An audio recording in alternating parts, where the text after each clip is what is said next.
శ్రీరామనామ మహిమని తెలియజేసి ఒక చిన్న కథ. శ్రీరాముల వారు రాజ్యపాలన చేస్తున్నప్పుడు ఒక రామభక్తుడుండేవాడు. నిరంతర శ్రీరామనామ జపం చేసేవాడు. ఎక్కడ రామనామం రామకథ చెప్పబడుతుందో అక్కడే హనుమ ఉంటాడు కదా. అలా ఒకరోజు ఆ భక్తుని వెనుక అదృశ్యంగా అతనితో పాటే తిరుగుతూ అరమోడ్పు కన్నులతో రామనామ పారవశ్యంలో మునిగి తేలుతున్నారు హనుమ. అయితే కొంత సమయానికి ఆ భక్తునికి లఘుశంక తీర్చుకోవలసి వచ్చి ఆ సమయంలో కూడా రామనామ జపం సాగిస్తూనే ఉన్నాడు. అది చూసిన హనుమంతుల వారికి పట్టరాని ఆగ్రహం వచ్చి తన తోకతో ఆ భక్తుని వీపు మీద ఒక్క దెబ్బ కొట్టారు. ఆ భక్తుడు ఆ నొప్పికి తాళలేక రామా అని ఆర్తితో అరిచాడు. అలా అనగానే ఆశ్చర్యంగా ఆ నొప్పి తగ్గిపోయింది. అదే సమయంలో ఇటువంటి వాడి చుట్టూనా నేను రామనామం కోసం తిరిగింది అని హనుమ అక్కడి నుంచి తిరిగి రాజప్రసాదానికి చేరుకున్నారు. రాజప్రాసాదంలో అంతా ఒకటే కోలాహలంగా ఉంది. రాముల వారికి ఆరోగ్యం బాలేదు. ఉన్నట్టుండి విరుచుకు పడిపోయారు. వారిని శయనాగారంలో తీసుకెళ్లి పడుకోబెట్టారు. ఎవ్వరినీ లోపలికి పంపట్లేదు. కేవలం సీతమ్మ, లక్ష్మణ, భరత, శత్రుఘ్నులే ఉన్నారు. రాముల వారు హంసతూలిక తల్పం మీద వెల్లకిల పడుకొని ఉన్నారు. వారి వీపు మీద ఒక పెద్ద వాత ఉన్నది. సీతమ్మ ఆ వాత వల్ల కలిగిన నొప్పి, మంట తగ్గడానికి రకరకాల ఔషధాలతో కలిపిన నవనీతం రాస్తూ ఉన్నది.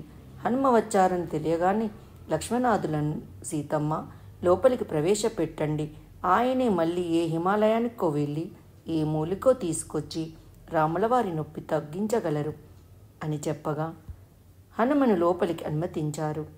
లోనికి వచ్చి చూసిన హనుమ అగ్రహోదగ్రుడై అసలెవరు ఈ పని చేసింది, ఎవరు కొట్టారు స్వామిని అంటూ నరసింహ అవతారం ఎత్తి రుద్రుడై తాండవం చేయసాగారు. అప్పుడు నొప్పితో ఉన్న శ్రీరాముల వారు, నువ్వే కదా హనుమ ఆ భక్తుణ్ణి నీ తోకతో కొట్టావు. అతడు ఆ నొప్పి భరించలేక రామా అని అరిచాడు. ఒకవేళ అతని నొప్పి నేను తీసుకోకపోతే నీ దెబ్బకి బ్రతకగలిగేవాడా?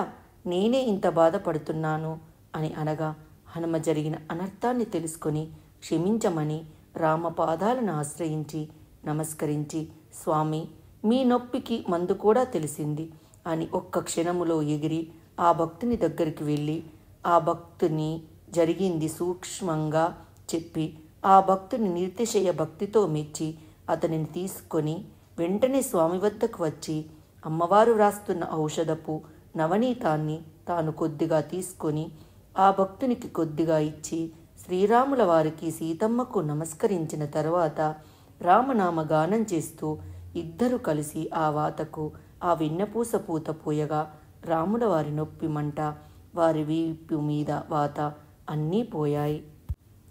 ఇక హనుమ ఆ భక్తుణ్ణి ఆనందంతో ఆలింగనం చేసుకొని, చూసావా నాయనా రామనామ మహిమ, ఏ రామనామం భక్తుడు పలకడం వల్ల శ్రీరాముడు ఆ భక్తుని కష్టం తెలుసుకొని తానే బాధపడ్డాడో అటువంటి రాముని బాధను కూడా పోగొట్టగలిగేది కూడా రామభక్తుల నోటి యందుండే రామనామమే అని చెప్పి అతనిని ఆశీర్వదించి పంపారు. జై శ్రీరామ్.